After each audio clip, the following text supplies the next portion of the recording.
Woo! All right, so IU fans, there's a lot to talk about, okay? Been a I while. know we're approaching March and you hear the jingle to the NCAA tournament in the background. But let's let's Let's not. manage let's prioritize our mental health for the next hour. That's, more commonplace nowadays, thankfully. Um, we're gonna reflect on football. We're Great talking idea. football. Great We're idea. talking football, okay, folks? We're a little over a month away from Indiana winning the national championship game. We we want to reflect a little bit. This college football playoff run was sensational. Matt and I are going to talk about the national championship game, some of the aftermath, whether it's the celebrations, whether it's the commentary, whether it's the reaction. And then Matt and I are going to dive into our top five Indiana football, college football playoff moments here today.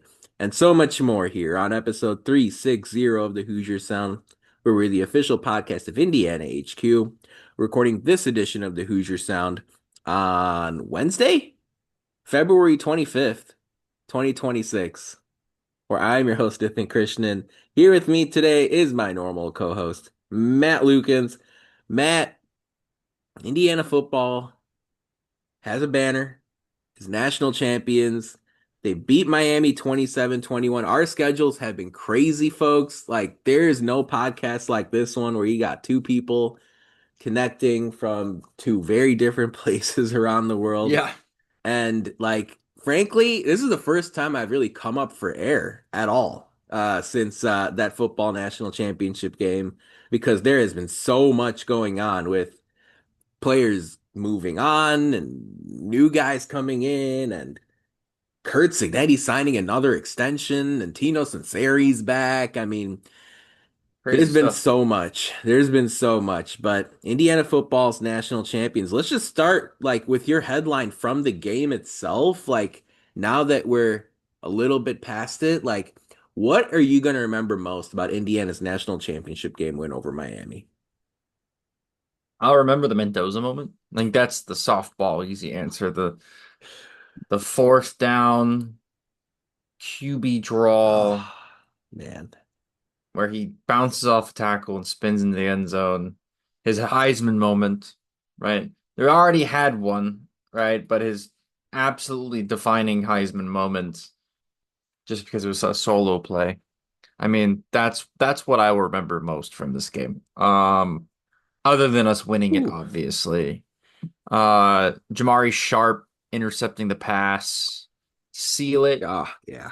Um, the play, the block punt, right? Kellen Wyatt recovering that in the end zone. Kellen Just Wyatt. not Kellen Wyatt, sorry.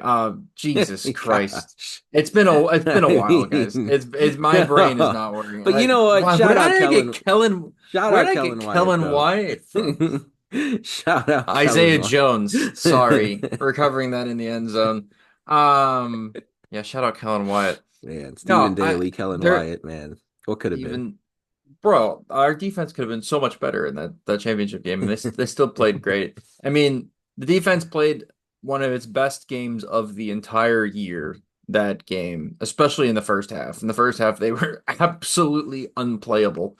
Um, in the second half, that Miami, countered or whatever. They were going to do that, but they made plays when it mattered, and special teams, picked up. And the other thing I'll remember is watching this game and thinking to myself how far we've come from watching the Kevin Wilson teams, Yeah. right? Oh Where yeah. I would sit Bill up in the Lynch. crowd in memoriam and Bill Lynch, of course. I mean, people have been watching IU football a lot longer than I have, but when I was introduced was the Kevin Wilson era when I went to school.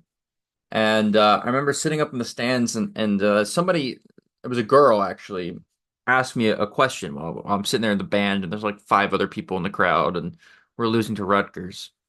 She goes, "Why can't we Hmm. beat Ohio State?" Hmm. And I said, well, it's a complicated question, but they out recruit us. They have better coaching. They, they're a football school, right? They actually pay attention to football. They give funding to football. History, tradition, They prestige, have, yeah, funding, exactly. All of the facilities. above. I'm like, there's like about a billion reasons, but I was also like, because we're Indiana, was the answer I gave her. I was like, we are here to be punching bags of the Big Ten and punching bags of college football. That's why we exist. And I couldn't help shaking like that funny feeling of she has to now think I am such an idiot.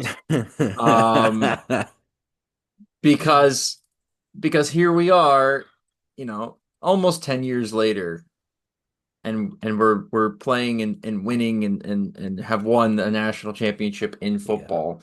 But it did take us out recruiting Ohio State in the transfer portal and getting the best coach in college football to come over and investing money in and every point I say, but she would still think I'm an idiot because she didn't know a lot about football. But anyways, that's besides the point. I thought it was really funny. I was watching that. I'm like, man, I've never been more happy that somebody thinks I'm an idiot. Really, Wow. truly. I like that a lot. Yeah. I mean, for me it was the Bill Lynch era, and like I remember my freshman year at Indiana. I was you know, excited to meet new people, and the first game of that season was home to Eastern Kentucky. Yep. And I was like, all right, like I'll go with some people from my dorm, and we went, and Indiana won 19-13. A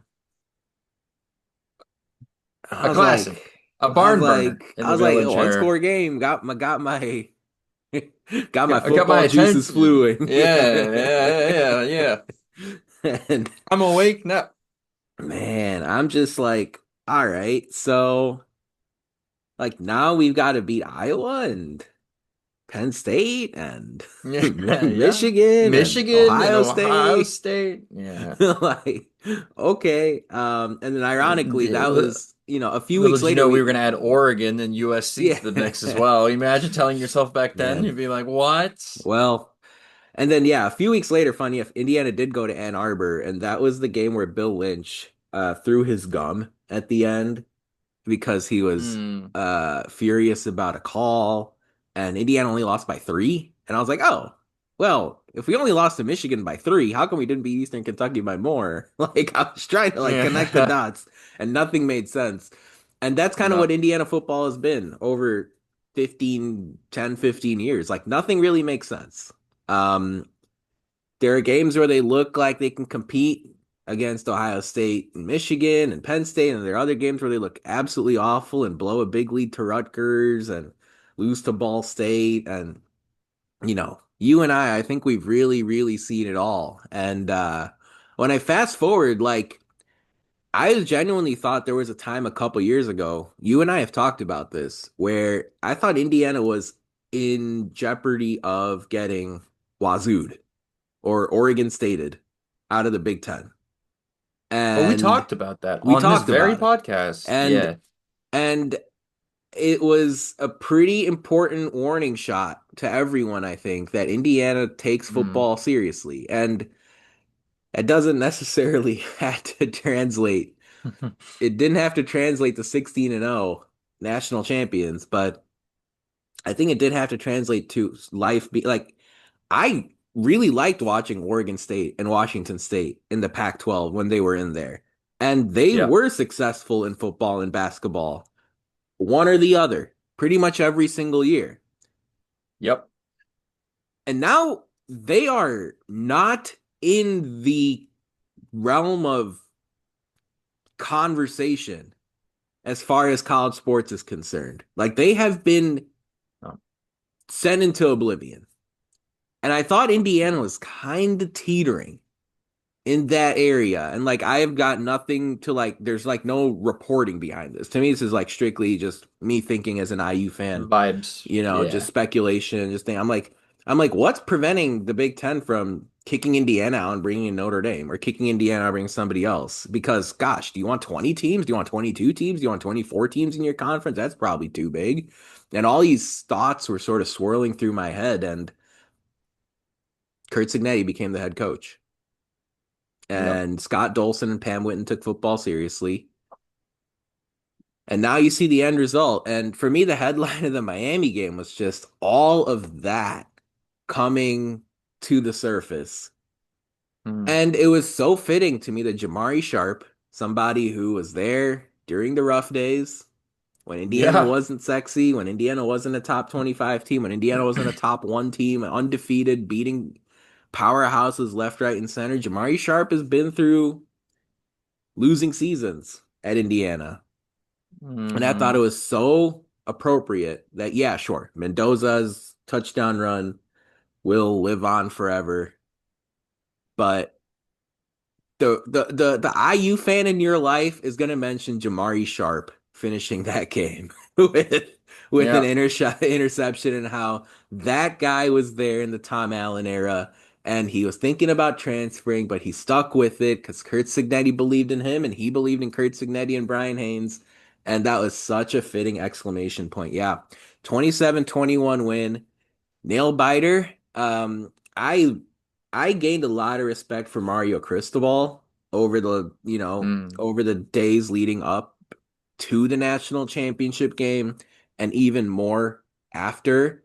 Um, that's a guy that really knows how to coach a football team.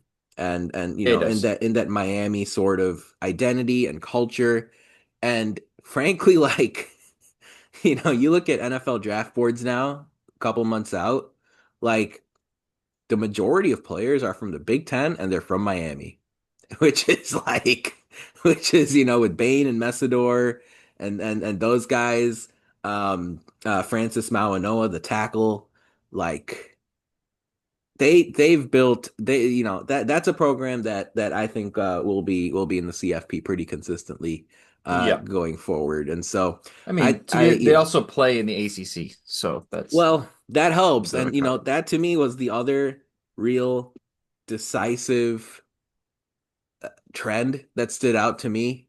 It's like Indiana took zero shortcuts to win this title. I mean, No, there is nothing. They removed all doubt. I mean They, we man, went through the who's who of college football to win everybody, this thing. everybody. It was like a UFC fighter, or it was like head to head combat. You beat every single, even if you're a gamer, like you beat every single boss Yep. in order to win the national championship. You want to talk Hmm. about Kinnick Stadium? We took care of that. You want to talk about Yatsen? We took care of that. You want to talk about, Happy Valley. Happy Valley, a place where Yeah. Indiana's never won? Took care of that. You want to talk about Ohio State, a team where Indiana was like 0 for 30 going back, 3 or 4 Over a billion. decades. On a neutral, took care of that. Never mind the trio of Alabama and then Oregon and then Miami in order to win the national championship game. Of course, just to tighten the screws a little bit, it was a road national championship victory. It wasn't a neutral. That was Ohio State. That was Alabama. That was Oregon. And those games weren't neutral, if you know what I mean. But the game against Miami, just to, really just make sure that Indiana didn't have any doubters. The Hoosiers went Right. into their building and ended up seeing the crimson colored confetti uh, coming down at Hard Rock Stadium in Miami. So, man, I'm sure throughout the offseason, Matt, you and I will have a bunch more about this game, bunch more about Fernando Mendoza, a lot more I about have to. Yeah. the newcomers on this team. The Josh Hoover era has begun. Josh Hoosier, thank you very much. Oh, okay. Okay. All right. I mean, look, Elijah Surratt was Waffle House, right? Like, I feel like Nick Marsh is going to have a grocery store type of He moniker has to have a grocery store coming his moniker. way. I don't believe there's a Marsh grocery anymore in Bloomington, but The You people will know, do their thing. The people will Nick do Nick their takes thing. putting it in the bread basket quite literally. That's hilarious. But what Matt and I wanted to do here on this particular episode was zoom out a little bit more. There were the three CFP games. I was fortunate enough to go to Atlanta for Oregon, Indiana, where IU, frankly, had a bigger home field advantage than they do in Bloomington. Just Yeah, because of we got to how do much something about that, of a by the way, but disparity the that's another Oh, that's podcast another one. Yeah, entirely. good call. Yeah. Yeah. Projects, big picture stuff. Yeah, for sure.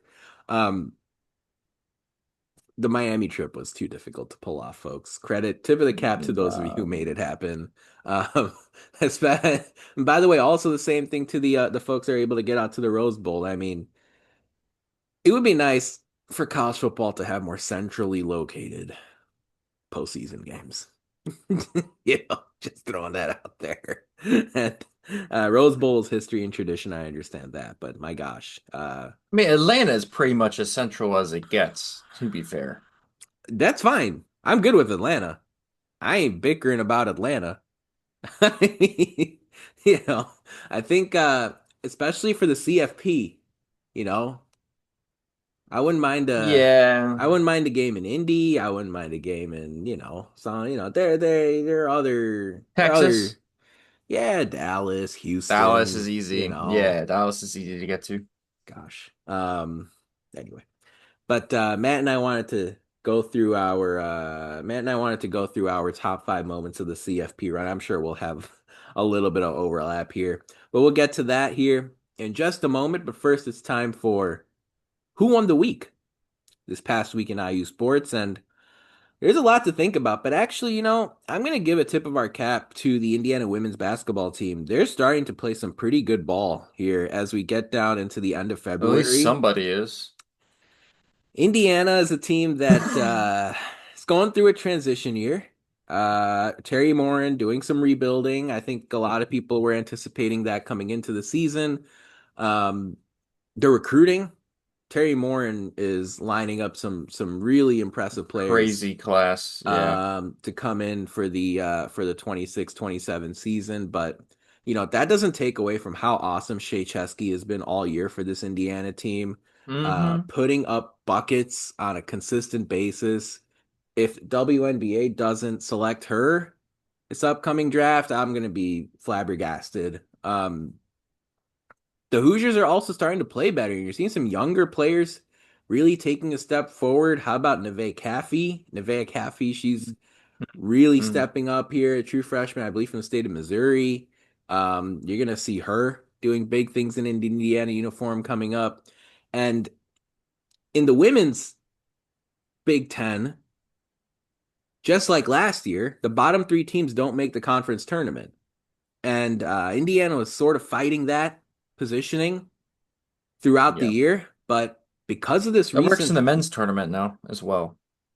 not this year, all 18 get into the men's tournament this year. The men's Is it Big Ten next tournament. year then?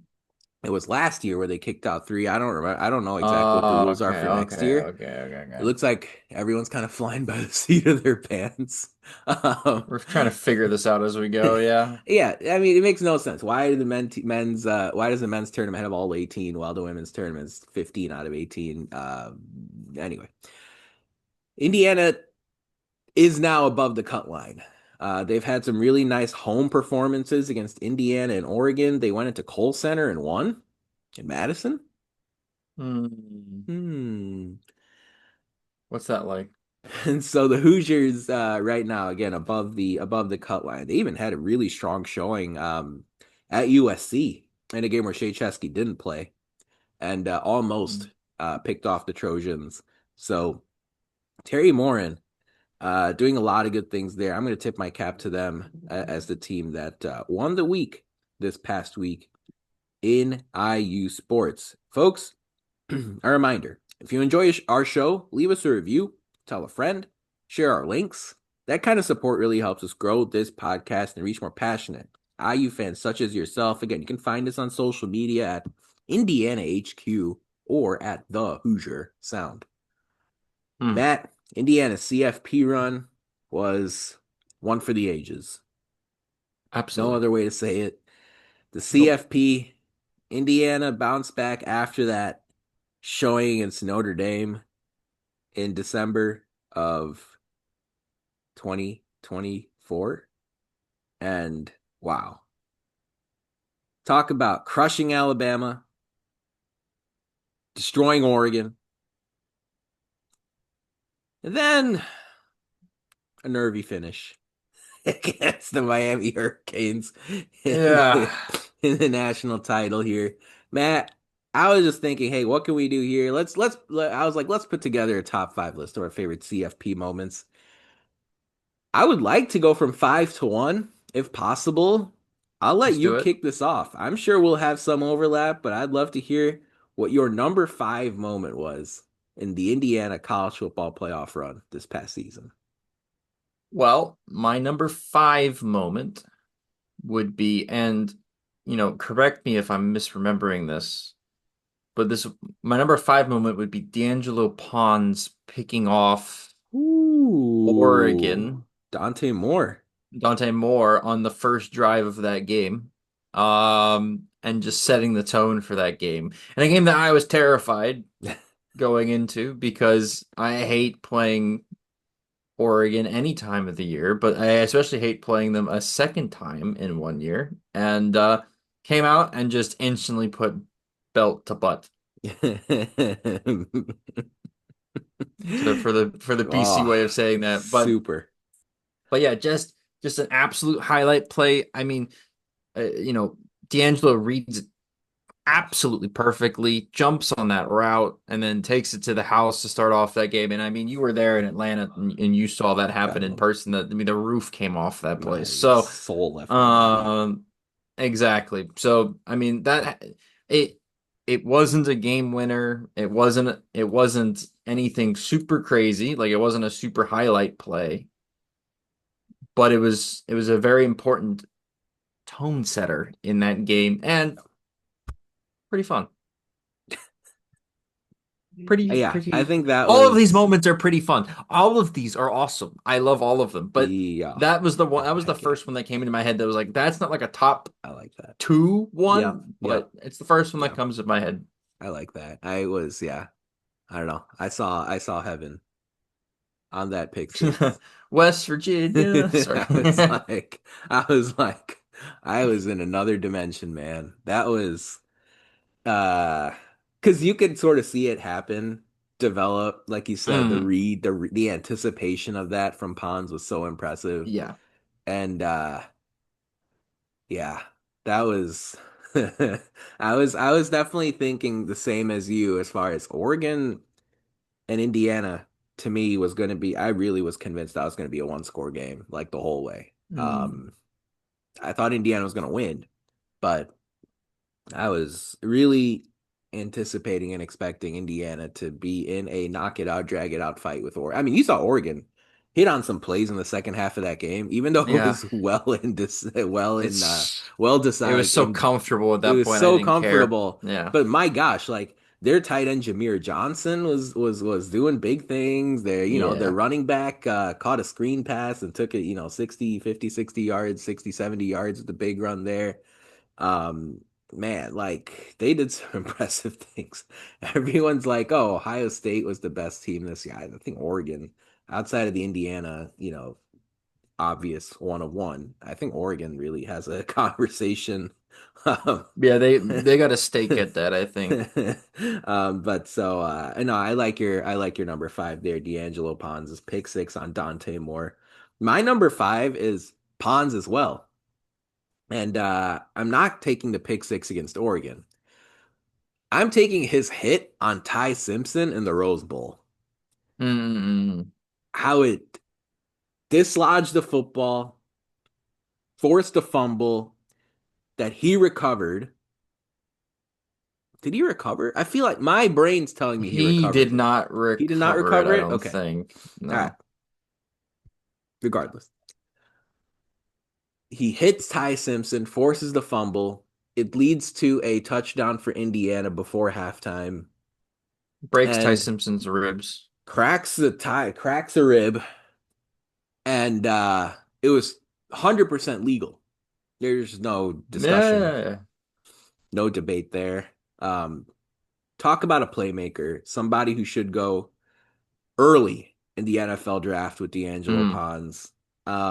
His career at Indiana is going to be defined by those just highlight reel YouTube moments that have been spread out over the course of 2 years, right? He had the pick six against Washington in 2024. Never going to yep. forget that one. You talk about the block punt this year against Illinois, where he comes off the edge, blocks it, recovers it, takes it in for a touchdown. Never mind the big hit against Alabama, pick six against Oregon. All he has done is make big time splash plays during his career at Indiana. Um, I recall him picking off Riley Leonard in the CFP also early in that game against Notre Dame. It's just one of those Yeah. things where, you know, he had a knack for killing the spirit and the soul of quarterbacks and punters, I guess, across college football. So my number five is Pons hitting Ty Simpson, forcing that fumble. Take me to your number four, Matt. Your number four moment from Indiana's college football playoff run as they went on to go 16-0. So we're only taking college football playoff games, correct? We're not taking the Ohio State game, right? All Exactly. right. So my number four moment is a Charlie Becker moment. Ooh. Charlie Becker's catch that basically set us up for that field goal, if I remember correctly. Yeah. He had a big time catch in the championship game on a third down, or was it a It was fourth a down? fourth. It was a fourth down catch. It was a fourth down And I think that catch. was on the drive before the Mendoza touchdown, wasn't it? And I'm gonna go and look at that. That's how I Yeah, remember you're it. right. You're right. You're right. Yeah. It wasn't for the field goal. Yes, it was Yep. for Mendoza's touchdown. Yes. That catch was incredible. The body control.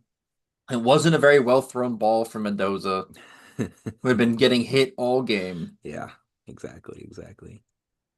And Charlie Becker comes up absolutely clutch. That was an I epic mean, play. he's gonna be my. We're going to talk about like who we're excited to watch on next year's football team. He might be number one on my list. We just added Nick Marsh, and he still might be number one on my list He's because I oh think he's got wide receiver one, not even just potential. Like at this point, I think he could probably be our wide receiver one yeah. next year, I mean, which is and crazy because Nick Marsh is coming in. But anyways, at that point, yeah, I mean that's a good point. I mean, obviously get more into the Josh Hoover Nick Marsh connection with Charlie Becker this upcoming season, but remember, like Charlie Becker and Fernando Mendoza were roommates. And this is where, like, football isn't played on spreadsheets. It's not played on PFF.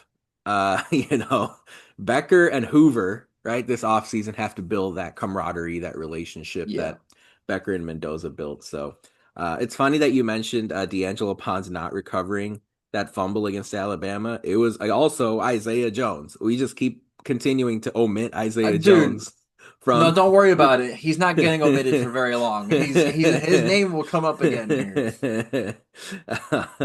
We're just removing him from history. Um, my number four is another. No, it's not. Just kidding. It is. You talked about the Pons pick six against Yeah, Oregon. There was another Charlie Becker play against Oregon. You talk about Charlie Becker against Miami.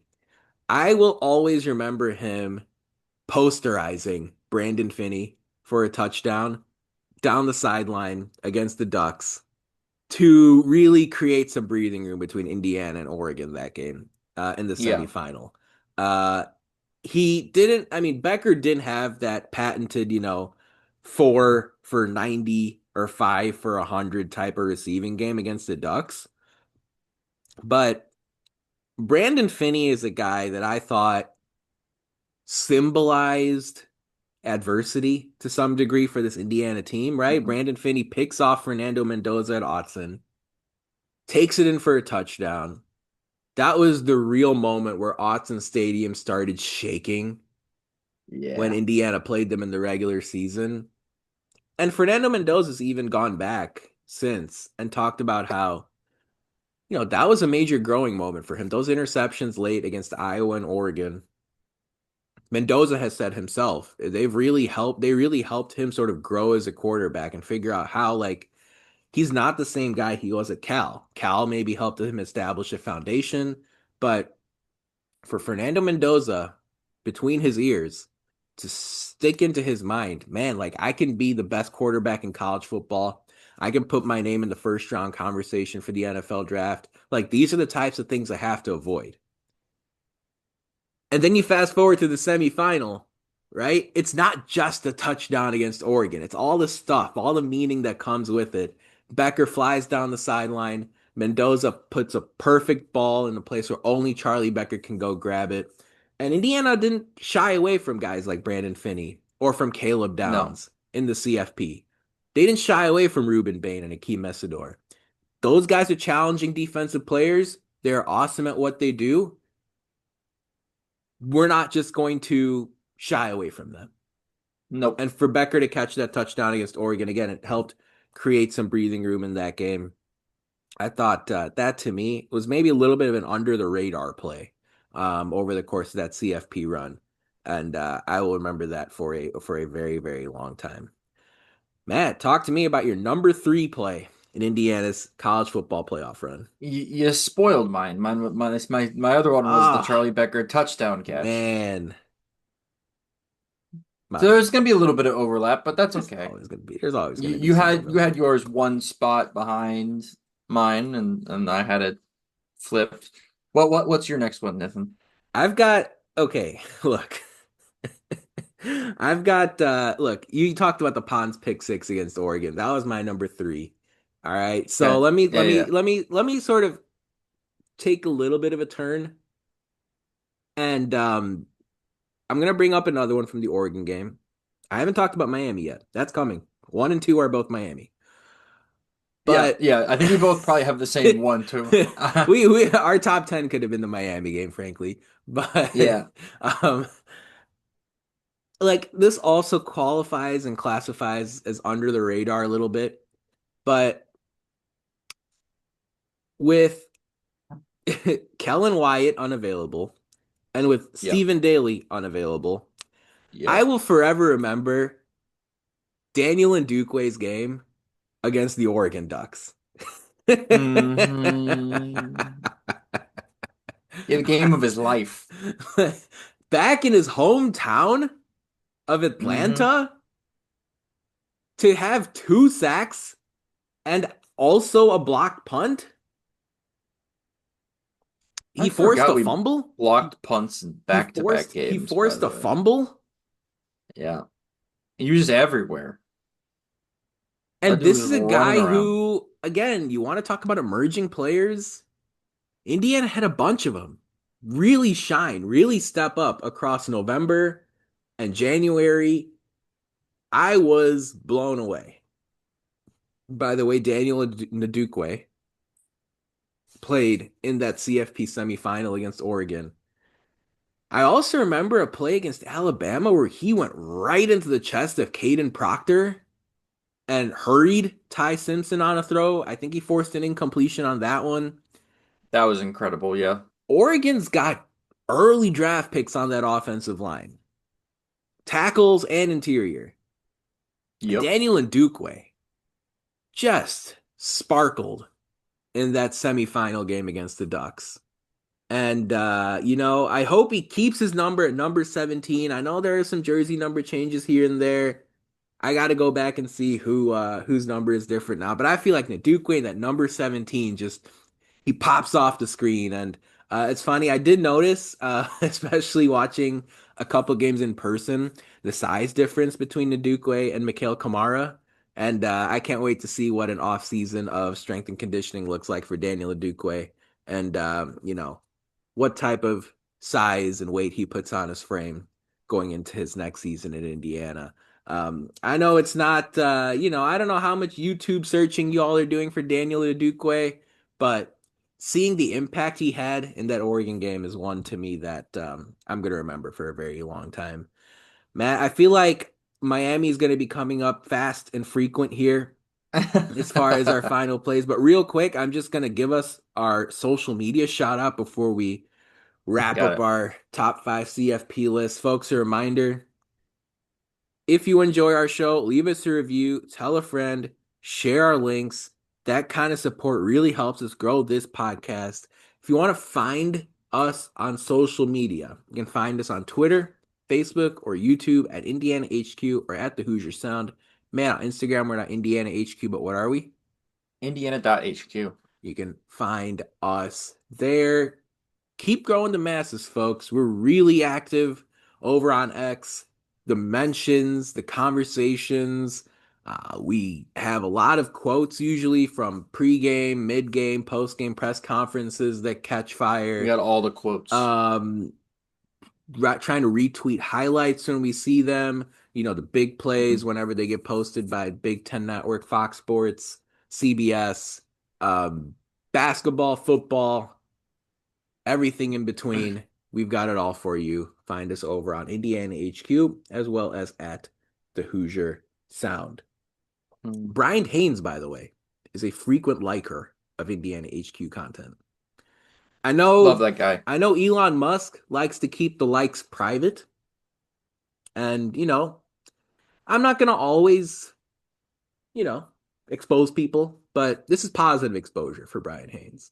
Frequent liker of Indiana HQ We content. we we love Brian. We love Brian Haynes. Big Brian Haynes account, Indiana HQ is. All right, Matt. Let's dive into our top two CFP moments from this 2025 season where Indiana went 16-0 and was the undisputed number one team in the country, obviously. Yep. Give me your I number think two. everybody knows what the top two are. I think Yeah. it's just a matter of which one you put in order. I think the correct way to put this is the blocked punt is number two. The blocked punt by Mikhail Kamara, Yeah. recovered by Isaiah Yes, yes, Jones, yes, yes, yes, yes. has to be Ah, number two. And number one is very, very yeah. obvious. But I mean, just in a moment in which we needed a big play. We either needed the offense to get their stuff together, right, in that second half and put together a drive in that start of the second half there where man, Miami's pass rush, Mesidor and Bain were just living Yep. next to they were basically Charlie Becker. Like they were Fernando Mendoza's roommates in the backfield there.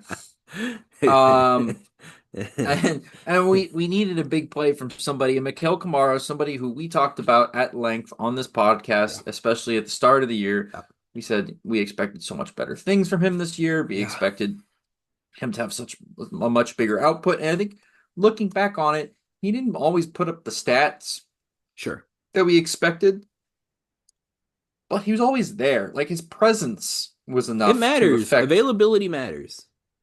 of his availability definitely He was mattered. on the field. And he's on the field. That's And right. He then the was he guy was plays his best he plays his best football in the CFP. Salute. yep. And when we lose our best, defensive lineman, our best D end, I guess, that this year in Stephen Daly after the Ohio State game. Man. So he stepped up when it matters, and he stepped up when it mattered in that game specifically. That's awesome. Because again, like I said, all the momentum was to Miami.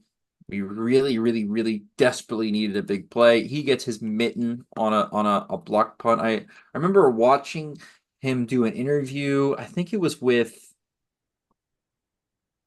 was BTN? it with Was it BTN or no, it Fox or wasn't. ESPN? I think it was with Gilbert Arenas. Funny Sure, enough. of course. Um, but basically was talking I was gonna about mention like 100 people before Gilbert you got Arenas, to so before you got to Gilbert Arenas. I frequently listen to his podcast because I find him quite funny. yeah. That's besides the point. Hmm. I'm not Why did this That's turn into hilarious. Gilbert Arenas promotion? I just call him No, Elijah's dad now. He's just Elijah's dad. That's all. He's just don't get Elijah's me dad. started on Elijah Arenas. He's not he's not NBA ready yet. Anyways, Woo! that that's besides the point. Woo! No, so I think he mentioned something that he like went over to the Mm, coaches and was like, hey, like I think I can block this. hmm And basically it was a preemptive attempt. He's like, they're not playing punt safe. Like they're not really blocking back there. I think and then like I guess in the punt previous, he like kind of jogged in the direction in which he would sprint to get there and realized Sure. he had enough time. So he basically game planned this out. And in the exact moment in which we needed a big play, got his mitt on it. Yeah. Perfect bounce, by the way.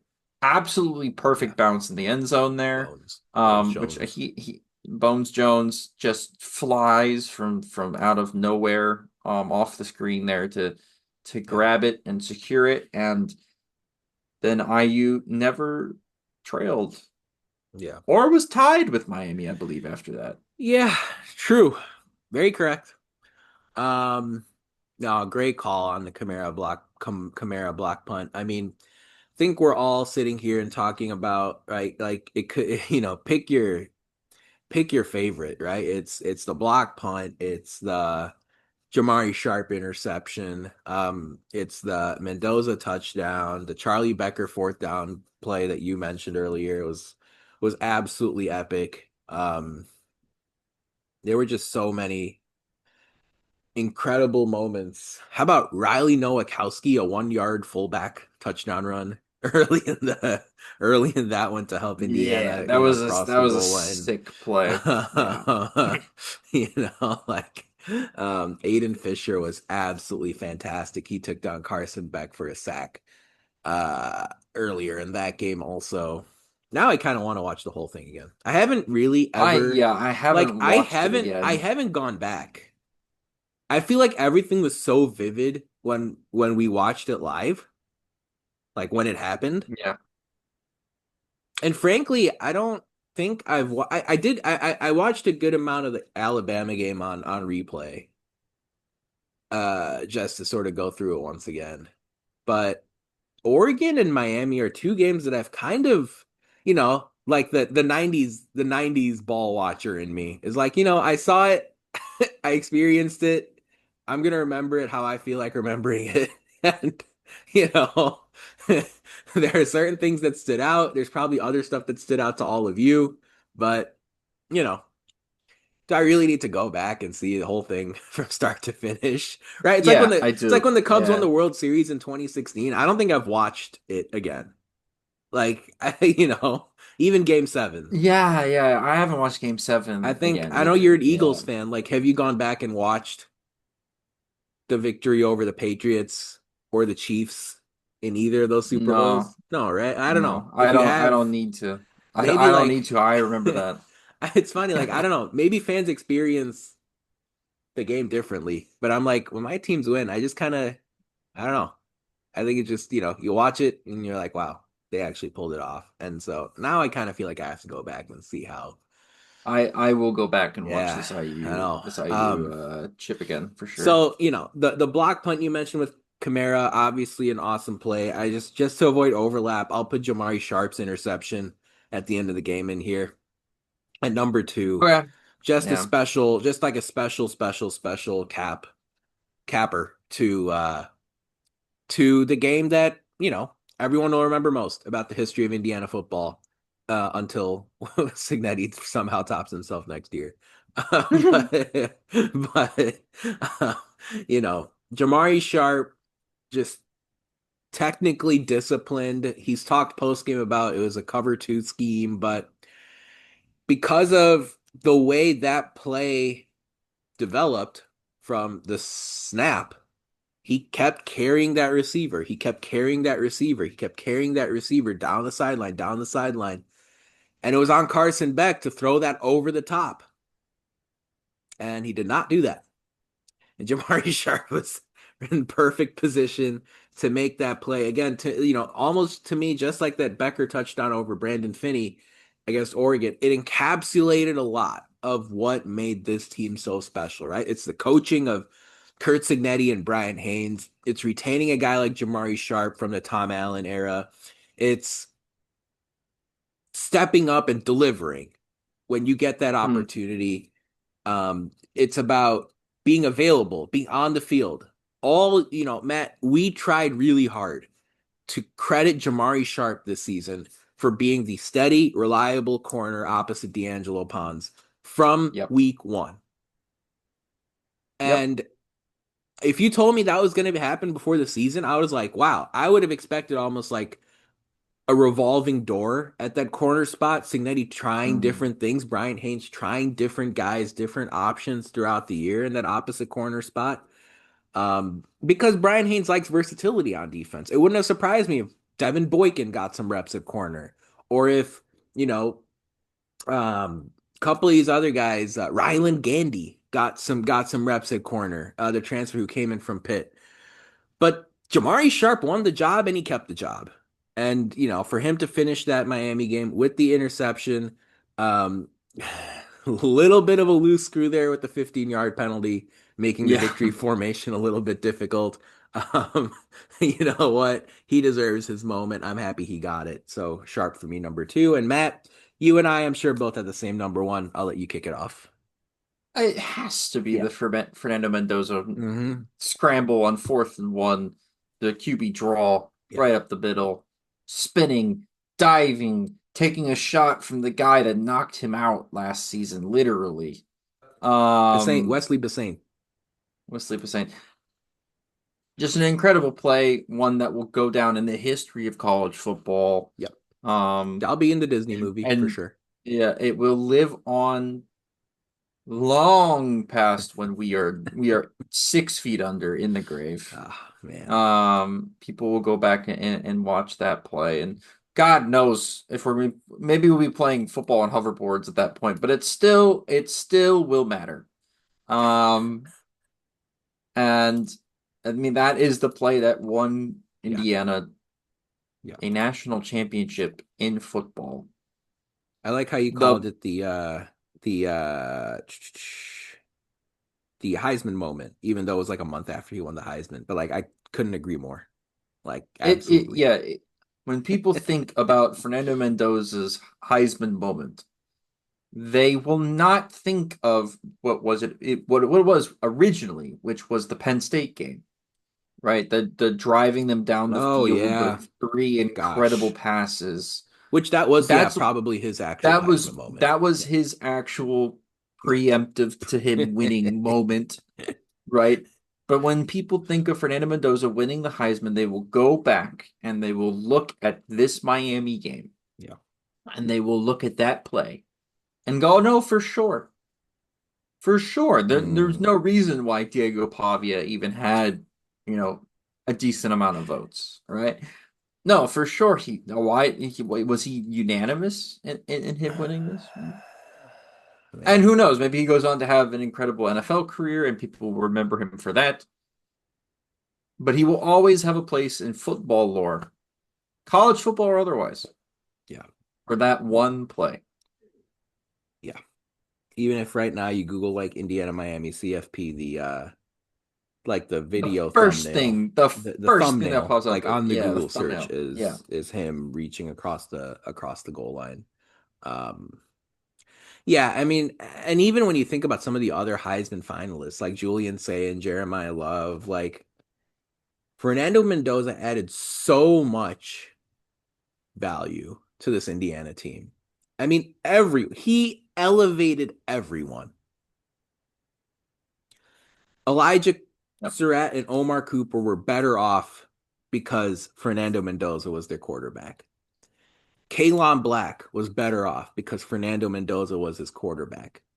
Pat Coogan, Khalil Benson, Bray Lynch, Yeah. same deal. Indiana's defense, Kurt Signetti, Brian Haynes were better off because Fernando Mendoza was their quarterback. And Mike Shanahan, too, by the way. And so, like, to me, that is the type of player that should win the Heisman Trophy. I could not say that about somebody like Julian Sayin at Ohio State. Jeremiah No, Smith was not better off because Julian Sane was his quarterback. Just not. he's Like probably Julian Sane worse was off, to great. be honest. He was great. Like Sane was great. Deserves tip of the cap, but that's the way it is. Notre Dame this season missed the college football playoff. That doesn't tell me that they were elevated by Jeremiah Love's great season. So at the end of the day, this was by far the best player in college football. He is by far the clear selection for the number one overall pick. But I will say the Raiders are the one franchise that could royally screw that up. The touchdown run against Miami was just epic. I mean, you and I were saying, even at halftime, we had a Twitter space, and we were saying, like, if Bain and Messidor are going to continue getting this much pressure, like, call a draw. At least give Mendoza the option. At least give him a Mm-hmm. chance to take off up the middle and make a play with his legs, even if it's just to release pressure a little bit, right? Just, Yeah. give Bain and Messidor something else to think about. And Yeah, get them thinking north and south, right? exactly, And exactly. And not only did Shanahan call an awesome game against Miami, but Shanahan calls the yeah. perfect play, giving Mendoza the option to take off for the draw. And of course, Fernando Mendoza, as usual, goes above and beyond those final 4, 5, 6 yards, uh, beating the tackle of Wesley Bissaint and then crossing the pylon, crossing the goal line with the football. Just, yeah, the play that will go down in history. Absolutely epic. It'll be interesting next year. Josh Hoover does not have much of a running element to his game.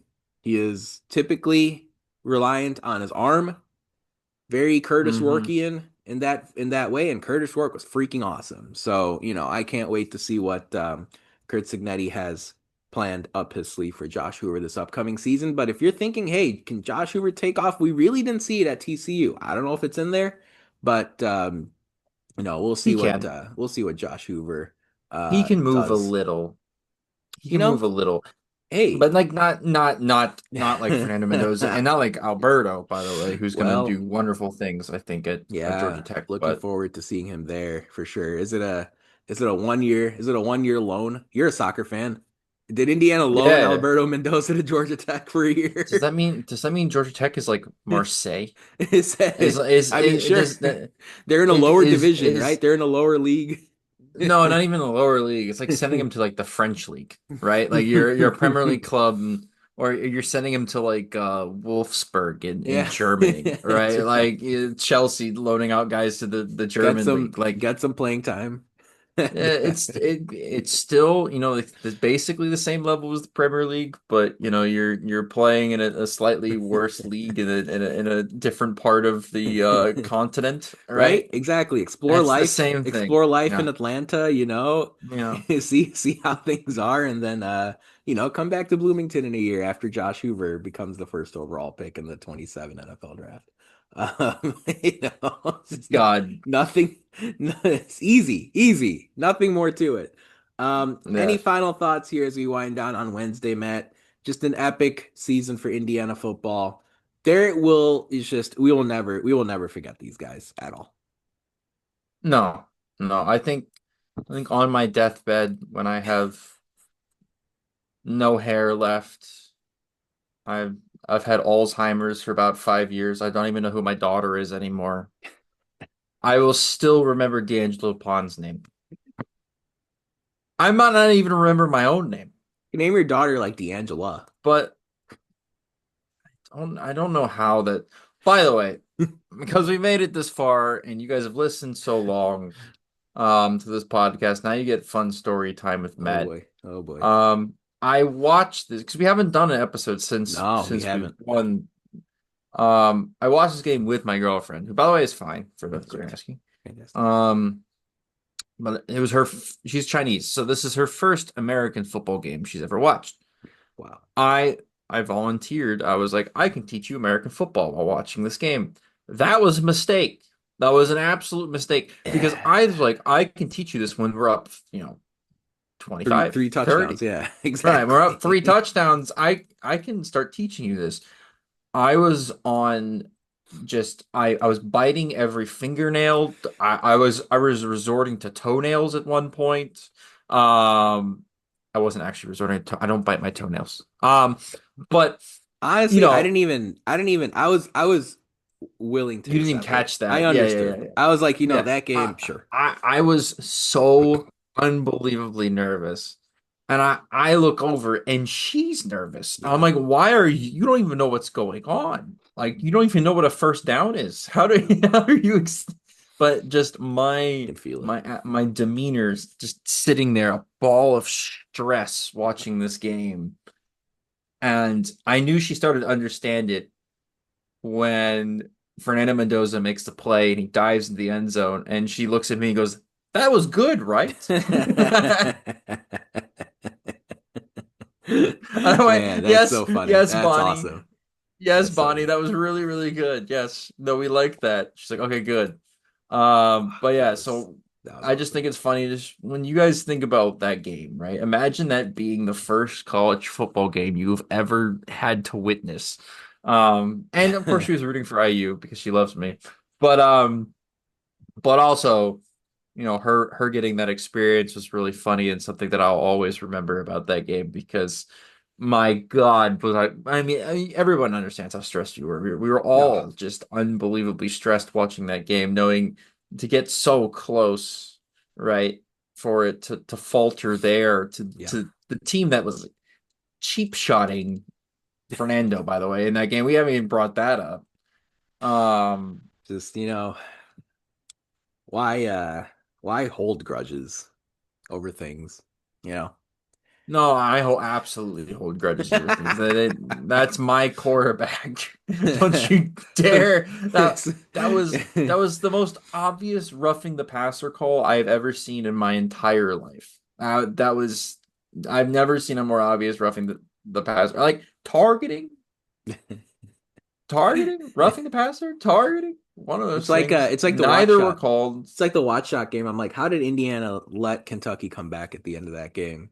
To where, Indiana was Oh in yeah. control and then How did Indiana basketball ever let a team named the Wildcats come back in a game that they needed to win? Yeah, that's never happened before.